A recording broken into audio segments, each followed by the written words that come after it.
They want to replicate the other kind of status. So I really want to believe if the government can even make it a bit more tighter, for school to become a ground that is neutral enough, where every student, where every child is wagenda okuwuliriranga ali in a neutral environment, wasobola okuyiga nga tafunye interference and all these things that trigger competition in their minds. But here's the thing, Stuart. Why have we not seen teachers, head teachers and school owners come out maybe to probably regulate this at some point? Have they been enjoying this? No, it was a marketing strategy, my dear.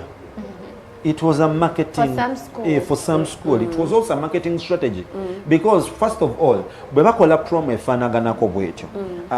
Bagenda ku taking ebifananyi, bagenda ku taking videos. In an era of social media, they will post everywhere, and all eyes will be on this school.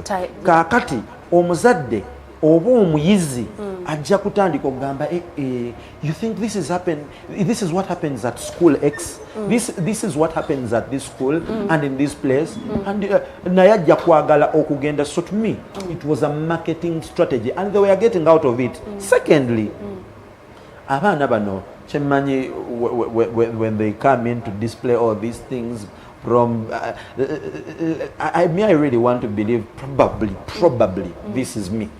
In my mind, I really want to believe probably there was some command they were giving out to the school, and because it happened to us. Yes. On my prom, we had to give out some command to the patron in our prom so that abatukiriza. You get. Njagala kuddayo ko Suzy gye yavudde n'atugamba proms nga bwe zatandika in early 2000. Mukimanyi nti n'abantu abatandika prom kati batunulira Uganda batyako bagamba this is not the direction. That's not what we introduced. Yes. But me, Stuart, you're talking about not being fair. More like you're on the side of protecting the children. Yeah. Which is a good thing. But truth is, the world is not fair. Of course. It's not. However much I'll protect the child, when they come out in the real world, we are not the same. And Kadi Susan, this is where it is. Instead fair. Yes, we are not the same. We accept that, and we are not the same. But we shouldn't bring such standards in a school environment.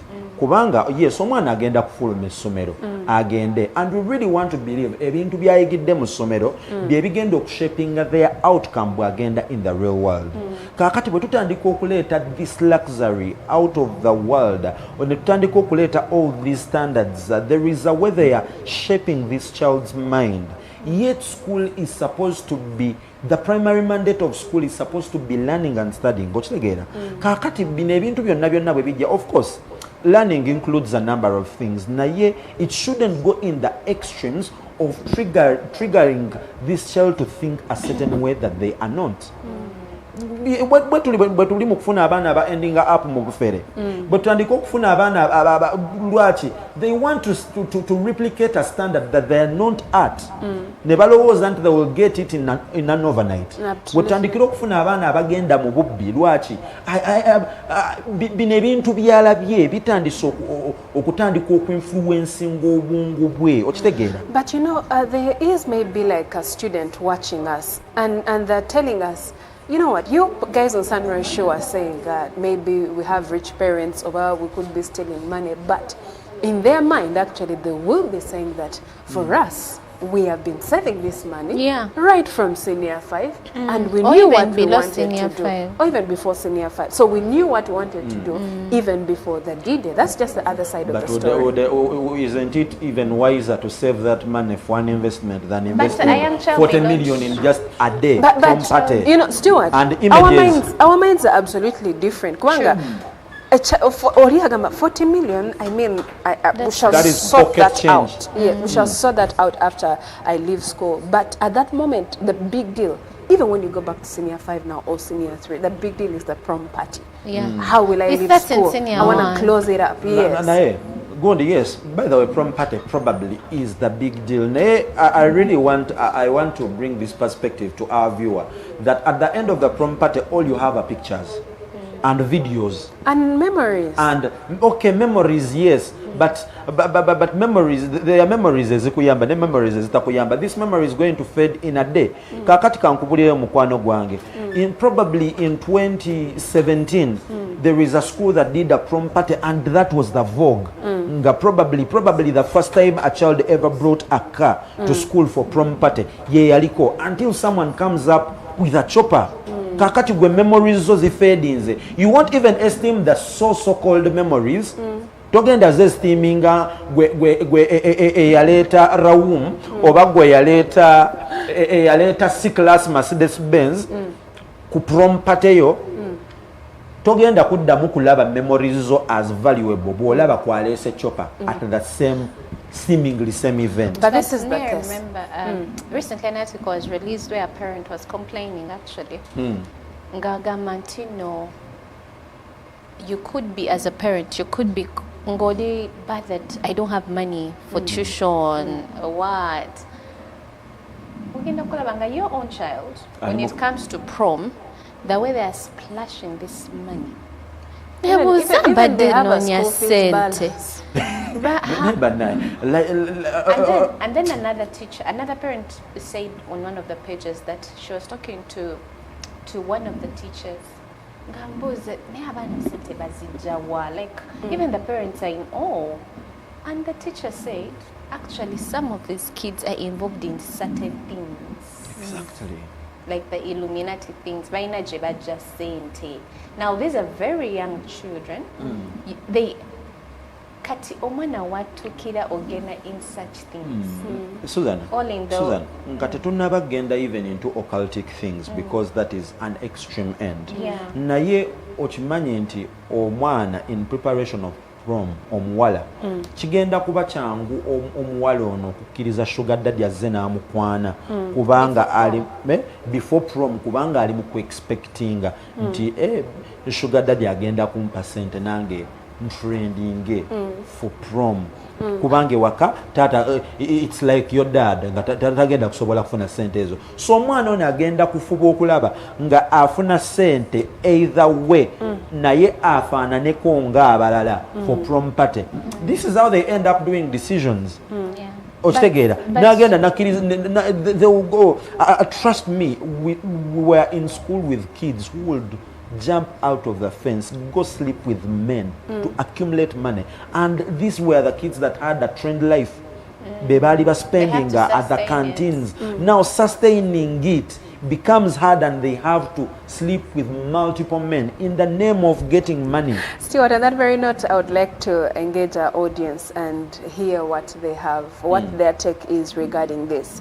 Well, friends and colleagues, if you have just joined us right about now, twogera ku school prom parties. Tulaba nti ezimu ziri extravagant. Tulaba nti ezimu zisuseewo, abamu batuuka mu chopper, abalala Lamborghini, gwe yo watuukira kagaali, watuukira kuki. But anyway, we want to know that side of the story, and so you can use 0746405060. Ngoba tutegeeza what your thought is. Kubanga government everyday negamba, you know what?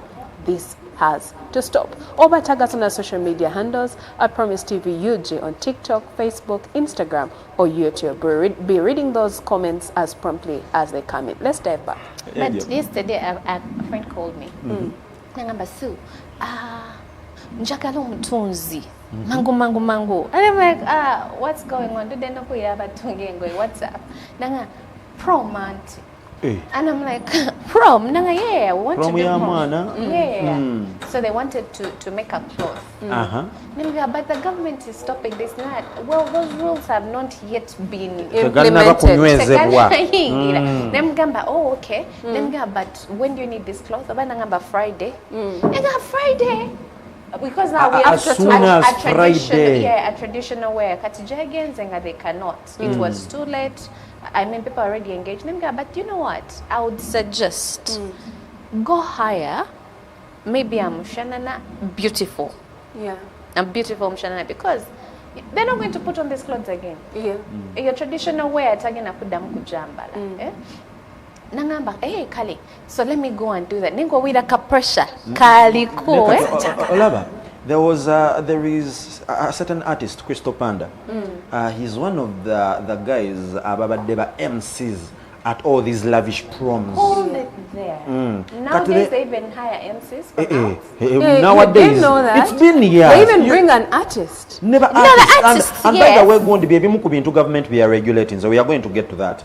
But Crystal Panda the other day in an interview was saying the way he marketed himself to become one of the biggest prom party MCs in Kampala. He put up a notion. He said a prom party without Crystal Panda as an MC is just a leavers party. It's not prom party. That was a smart marketing strategy. But me, I want to take you through a simple day, or the small events that happen on prom, unless Ngabiacho come, because this was in the 20,000s, 2010s there. 2010. But it's the same. So but it's these are the same 2000. events. These are the same events. But these are the same events, because early in the morning you'd start with traditional wear. Traditional wear is when you go to church. You have a church session. Yes. That's when you do traditional wear. Your teacher or your mzadi traditional wear. Then, and that was in my school. Probably you had it in a different way. After traditional wear, where there is church in the morning, I tell you, it's just students. They bring a preacher. They pray over you. Then we'd go for entertainment. Entertainment. Some of the students are going to present. Then they also bring a presenter, abayimbi. Then after you go for cocktail, kati mwalo yoliyo twalabenga bali ku swimming pool, balloons and all that's cocktail. Wow. After cocktail, then we go for dinner. Dinner we come in on a red carpet. Together. But that was also too much. But that's how we had it from since 2010 and above. But they say it's katisha bika 2000 dawo chakatakwwa the red carpet. This is my perception. Omwana we yatukira mu chopa. Government negamba we are watching. Abana ne batanga okuleta horses. Abana batanga okuleta emotoka enkambwe. You know, because parents call them emotoka enkambwe, like those cars, you know, are really a lot of money. But me, what I really want to reveal regarding where these kids get money, there's also some dubious side. Yeah. I like what Stuart said. The quick money fix scam things, those occult things, selling drugs, you know. There's so much that is going behind that is not at the front line. But today, I want to really appreciate the government for coming out. We want to twagala kubera nga batutisa tisa ngo omuntu yambadde salary yange. Neze kale chenebuza bine bintu byone baganti babijewo. Kati prom egenda kubeera. No, and I think, by the way, in my mind, I would want to believe what prom party should be like. Let's maximize on culture. What do you mean? Bino ebyokuleeta emmotoka byonna byonna tusooke tubijjawo, but probably on a prom party, why not have students coming in culture wear, because this is also instilling the sense of culture and where we come from. Yes, we maximize literally on that. Prom party should be something simple. You should have seen the eyes. No, tewali wagambye nti siba mugomesi, no. Okitegeera. But also kano ke bataddeko nti all entertainment on these events in schools, it's supposed to end, it's supposed to be in broad daylight era zina koma sawa 12 sawa 12. Kati okirabye naye kakati you had prom parties, you had prom dinners going as far as sawa 5 no, maybe okay my now. Dear. Because Susan, the school would be involved. Susan, remember, for you, we are talking about 15 years back Who says for your 15? prom. Who says 15? That is 15 years back, 2010. Muri kumbalira. That is 15 years back, Susan. Okay. Now, ebintu bikyuse. Okitegeera. You're having all these things. Kakati bino byonna bisaliddwa.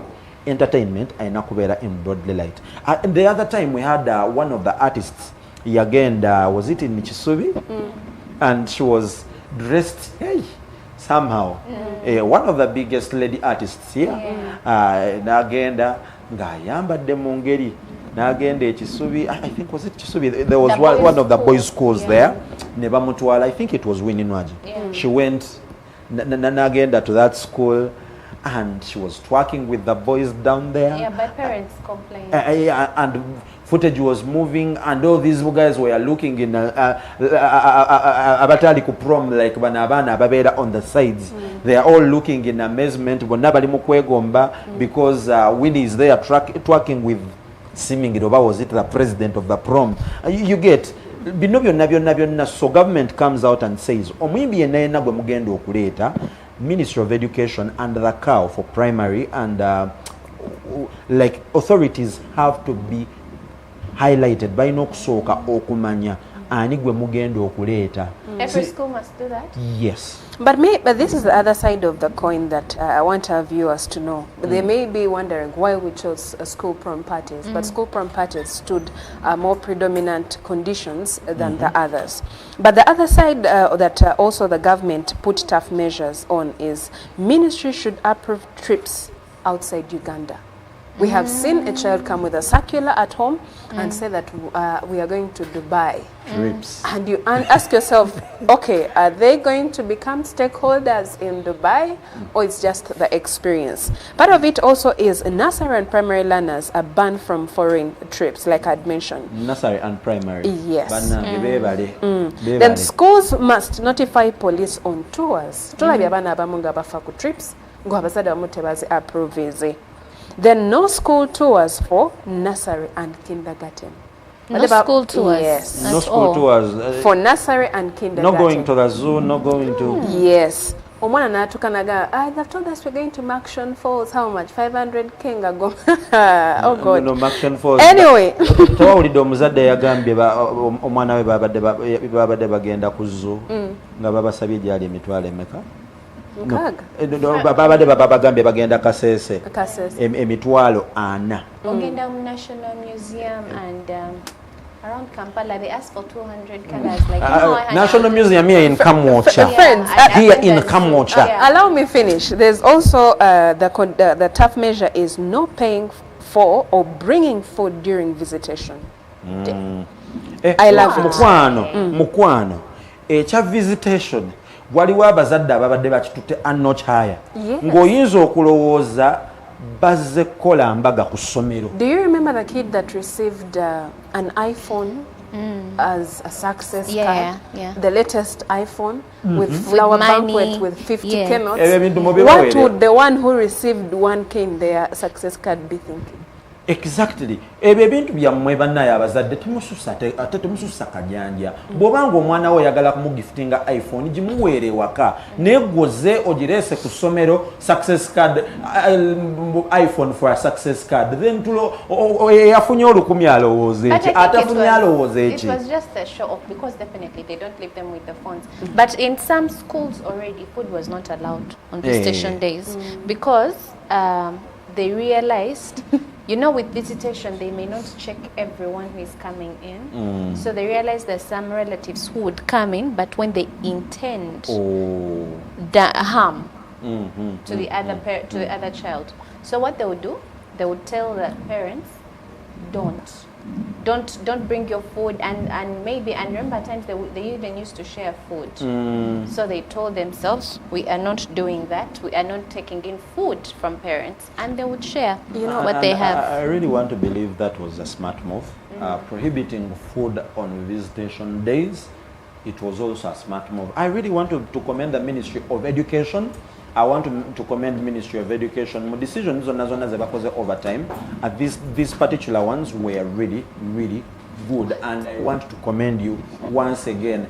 emmere okugiprohibitinga ku masomero bannange mwakoze bulungi baba baagala baleete snacks yes baleete snacks bwe babeera baagala you get naye emmere enfumbe I remember one of the experiences my husband sharing with me nangamba bagenda ne baleeta pirawo ku viddi kati mwalingamu omuzoogo mu dormitory ogw'okubanga abantu babba emmere y'abannaabwe so yes so this one said okay I'm going to teach you a tough lesson.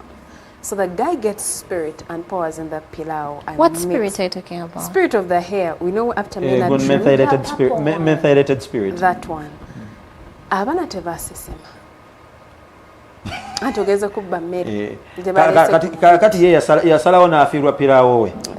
Kusomesa babbi. Wow. But there are very many different experiences that are happening down there in schools. But I want to appreciate the government. Kubanga, even parents at some point have been confused on what schools they should take their parents, their children, sorry. Osanga nti omwana alonda essomero because of the prom party, because of maybe it has international trips abroad, and so a parent is like, but I want my child to go to this school, and then the child says, I want this one. If you want me to perform well, take me to this other one. So these tough measures, I want to commend. When we talk about food, today on BBC News, we're talking about allergies, the foods that people are allergic to, the foods that children are allergic to. Now, you realize if you're my friend, we shall definitely end up sharing a meal, which, and as a parent, when she's preparing meals, she may not know what the friend is allergic to. Nedda, eyogenze ku allergies wala. Imagine omuzadde ewaabwe tebalina buzibu na kulya ennyama eri. Ennyama eri tebagirinaako buzibu. Kaakati omuzadde n'agifumba bulungi ne bagijjako n'amasavu gonna n'ebeera nga it's looking like normal steak. Okitegeera. Kaakati wano omwana n'ajja n'asharinga ne mwana munne thinking it's just normal meat. Okitegeera. But one of the things, Stuart, it was Susie, she said, if now the government stops the choppers, stops the Lamborghinis, how will Prom look like? How will Prom look like? Or and what dinner up to... Yeah. Because the problem has been the school authorities leaving this to the students to decide for themselves. So a standard should be set. Maybe the government should also release a standard that, you know what, this is how it should be. And this one is of the how things I wanted to highlight before we go back to how Prom would look like was that all films, music and dramatic performances must be vetted by the National Media Council, Uganda Communications Commission, and the Ministry of Education to ensure content is age appropriate. Oh yes. Wow.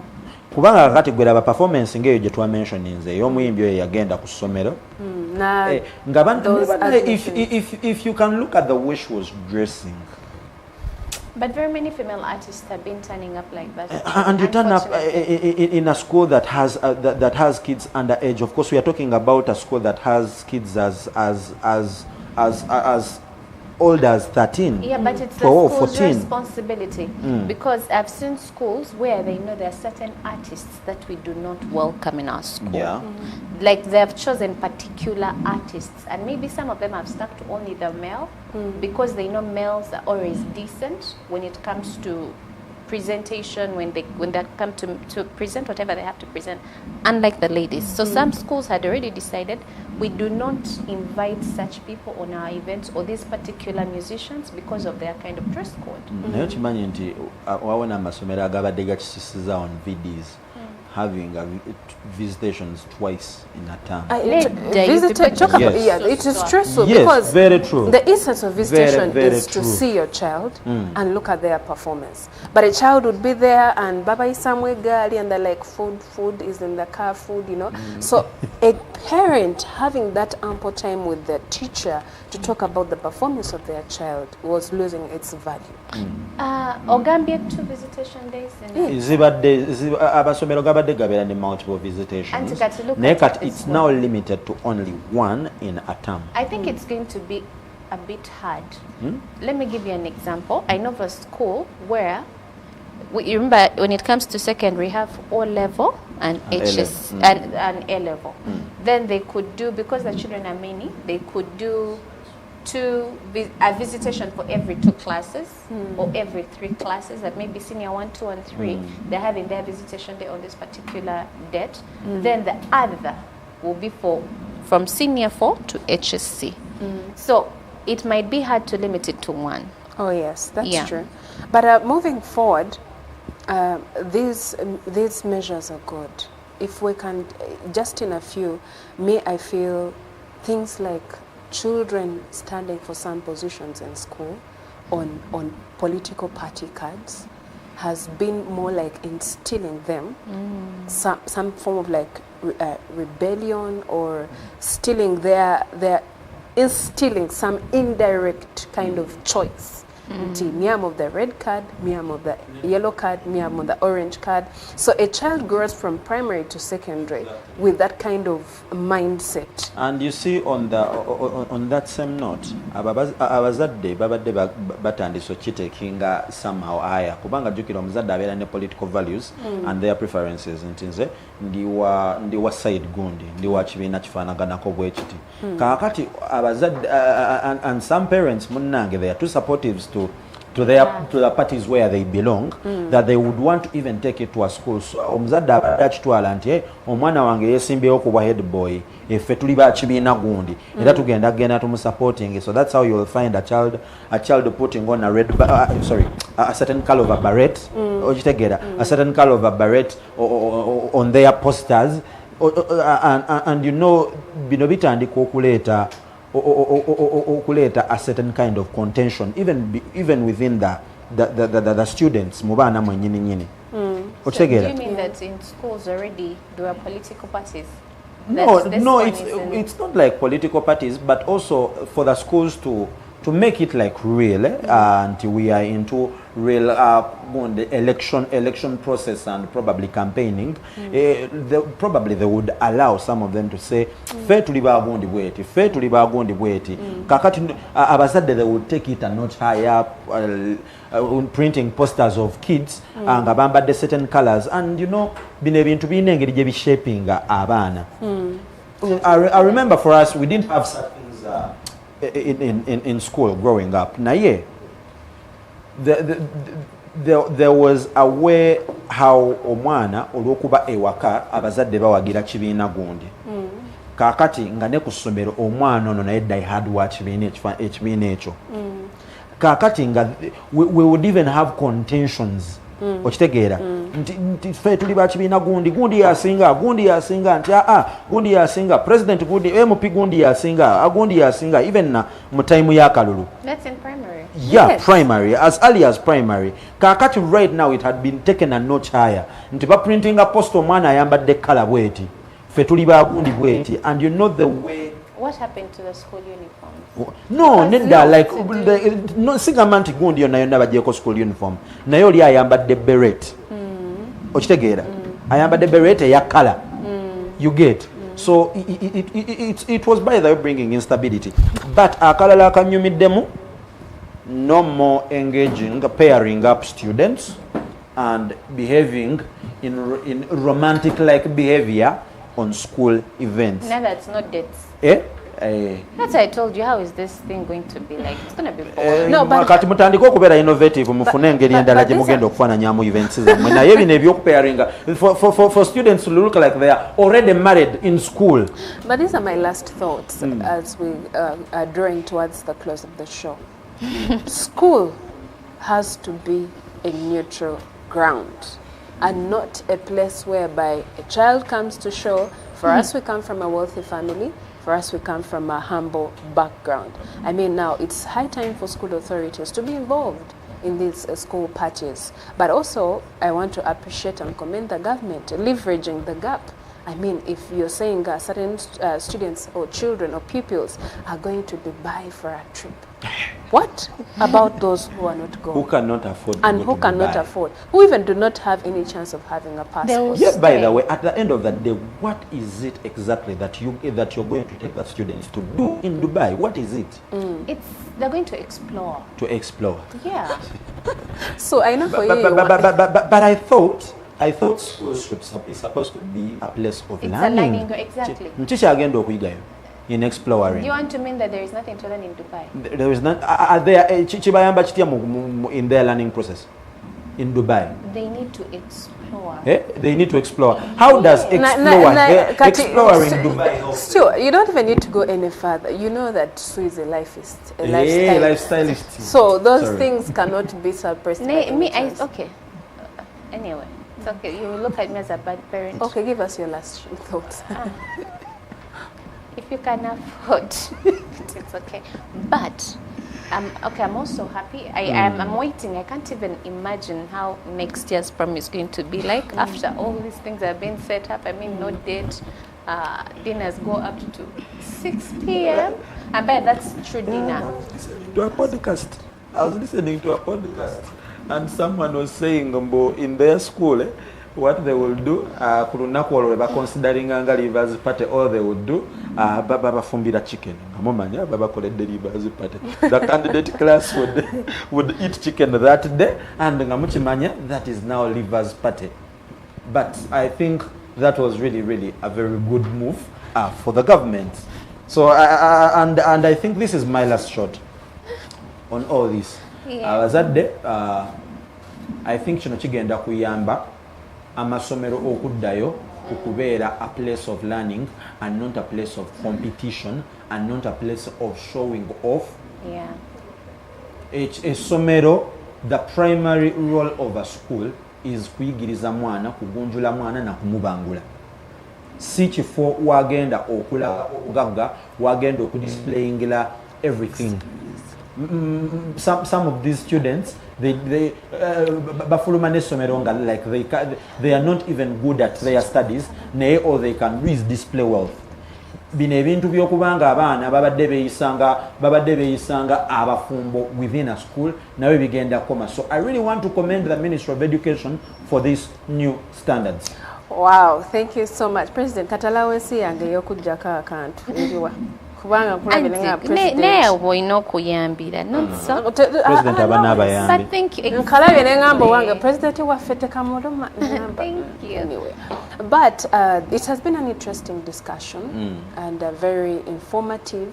Also now parents are more informed on the new measures, the new tough conditions, trying to leverage, of course, the high and low end of what has been happening.